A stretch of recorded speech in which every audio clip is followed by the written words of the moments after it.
নমস্কার বন্ধুরা, শুভ সকাল।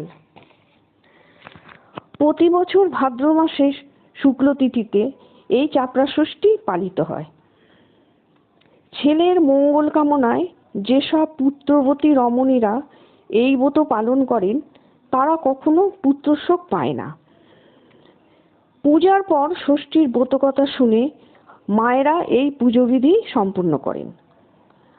আমি এখন ব্রতকথাটা শোনাবো।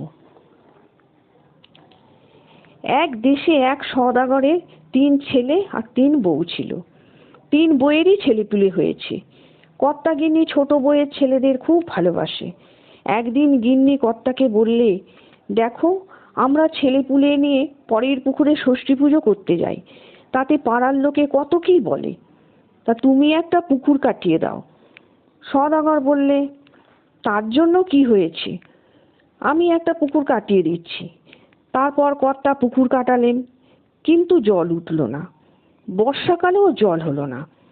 পাড়ার সকলে কানাকানি করতে লাগলো আর বলতে লাগলো, কি পাপিষ্ঠ লোক গো, পুকুর কাটালে এক বিন্দু জল উঠলো না। একদিন গিন্নি সওদাগরকে বললে, দেখো, কালকে ষষ্ঠী পুজো, আমি কি করে আবার বউদের নিয়ে পরের পুকুরে যাব।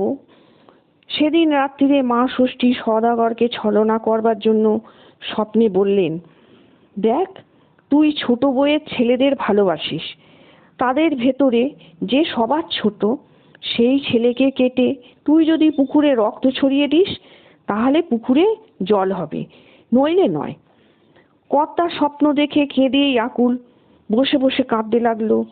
গিন্নি এসে কর্তাকে কাঁদতে দেখে কি হয়েছে জিজ্ঞাসা করলে। কর্তা সেই স্বপ্নের কথা গিন্নিকে বললে। গিন্নিও শুনে কাঁদতে লাগলো। শেষকালে কর্তা অনেক করে গিন্নিকে বুঝিয়ে ছোট বউয়ের ছোট ছেলেকে ভুলিয়ে পুকুর ধারে নিয়ে এসে তাকে কেটে পুকুরে রক্ত ছড়িয়ে দিল। দিতেই অমনি এক পুকুর জল হয়ে উঠল। কর্তা তাড়াতাড়ি বাড়িতে খবর দিলে। সবাই পুকুরে জল দেখে খুব আহ্লাদ করলে। গিন্নি চোখের জল সামলাতে পারলেন না। তারপর সকলে মিলে ঘাটে বসে মা ষষ্ঠীর পূজা করতে লাগলো। সকলেই পিটুলির পুতুল ও চাপড়া জলে ভাসালে। এদিকে ছোট বউ কিছুই জানে না যে তার এমন সর্বনাশ হয়েছে। সে যেমন জলে পিটুলির পুতুল